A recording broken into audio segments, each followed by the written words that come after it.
এখন রুগী দিব্যি হাঁটতে পারে। একটু হাঁটেন তো আগে দেখি, পরে আপনার কথা শুনবো। হাঁটেন। দেখছেন? আলহামদুলিল্লাহ। আসেন আসেন। এই যে ফিসও আইতে পারে নিজে নিজে। হ্যাঁ, ফুল ব্যালেন্স ট্রেনিং দেওয়া হয়েছে। আমি যখন এখানে আসছি তখন হুইল চেয়ারে আসতাম, উঠতে পারতাম না, বিছনা থেকে আমার হাজবেন্ড উঠাইতো বসাইতো। তো এখানে কিছুদিন ট্রিটমেন্ট নেওয়ার পর আলহামদুলিল্লাহ আমি সুস্থ হয়ে গেছি পুরোপুরি। এখন সব কাজই করতে পারি, নামতে পারি, উঠতে পারি, চলতে পারি, রান্না টান্না সব কিছুই করতে পারি।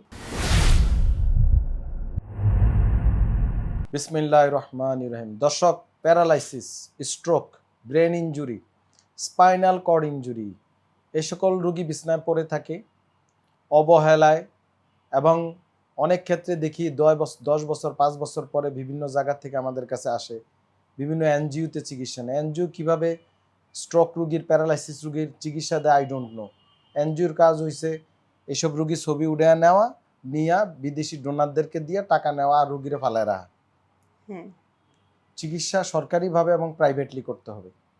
তো ডিপিআরসি এই সকল রোগের চিকিৎসা করে আলহামদুলিল্লাহ। আজকে আমাদের যে রুগী আছে, ওনার নাম হচ্ছে বেবি আক্তার। উনি একজন গৃহিণী, ঢাকার মোহাম্মদপুরে থাকেন। ওনার মাথায় একটা অপারেশন হয়েছিল ব্রেন টিউমারের কারণে। তো ওনার মুখে বাকিটা শুনি কি ঘটলো। আলহামদুলিল্লাহ, দেখছেন আমার পাশে দাঁড়িয়ে আছে। আমাদের এখানে যখন আসছে হুইল চেয়ারে, এখন রুগী দিব্যি হাঁটতে পারে। একটু হাঁটেন তো আগে দেখি, পরে আপনার কথা শুনবো। হাঁটেন। দেখছেন? আলহামদুলিল্লাহ। আসেন আসেন। এই যে ফিসও আইতে পারে নিজে নিজে। হ্যাঁ, ফুল ব্যালেন্স ট্রেনিং দেওয়া হয়েছে। তো এখন শুনি ওনার মুখে। বলেন আপনার নাম। জি বলেন। আসসালামু আলাইকুম, আমার নাম বেবি আক্তার। আমি যখন এখানে আসছি তখন হুইল চেয়ারে আসতাম, উঠতে পারতাম না, বিছনা থেকে আমার হাজবেন্ড উঠাইতো বসাইতো।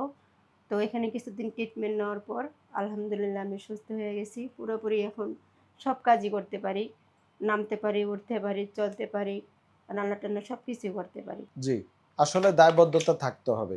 হ্যাঁ, যারা স্ট্রোক জনিত বা ব্রেন ইনজুরি বা প্যারালাইসিস হয়ে বিছনা পড়ে আছেন, বিভিন্ন এনজিওর কাছে পড়ে আছেন, ছবি উঠে বিদেশি থেকে টাকা আনে, এই জাতীয় রিহ্যাব প্রাইভেট সেন্টার বাংলাদেশ না সারা পৃথিবীতে আছে। সিঙ্গাপুর, কানাডা, অস্ট্রেলিয়া, ওই সকল দেশে, থাইল্যান্ড অনেক অত্যাধুনিক, মালয়েশিয়া অনেক অত্যাধুনিক। এখন তো ইন্ডিয়া বলেন বা ওই যে চীন অনেক আপডেটেড। তারা এইসব এনজিওর অ্যাক্টিভিটিস দিয়ে রুগীদের ছবি মুড়ে উড়ে বিদেশে পাঠিয়ে টাকা আনায় না। তারা এরকম প্রাইভেট প্রতিষ্ঠান আছে বা বড় বড় সরকারের রিহ্যাব সেন্টার আছে অত্যাধুনিক।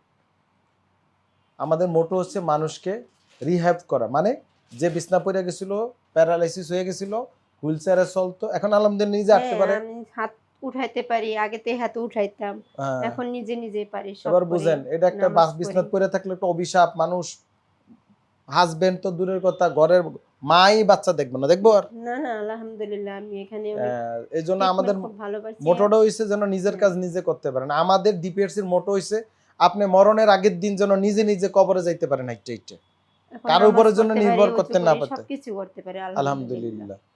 তো এই সকল বিভিন্ন জায়গায় ওই বছরের পর বছর ফিরে না থাকলে একটু সময় নিয়ে একটু টাকা পয়সা খরচ করে হলো, অল্প অল্প খরচ। অন্য এই সময় এনজিও হচ্ছে আমাদের এই খরচ অনেক কম।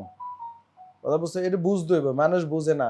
অনেক চিকিৎসকরা বাংলাদেশে ফিজিশিয়ানরা আছেন, বুঝেন না। আপনারা মনে করেন জি ডিপিআরসি গেলে আবার আমাকে কি হয়ে যায় রে, না না, রোগী এখানে চলে আমার জানি। হাজবেন্ড অটো চালায়, তারপর আমি ট্রিটমেন্ট নিতে আসি, খরচ খুবই কম। আলহামদুলিল্লাহ।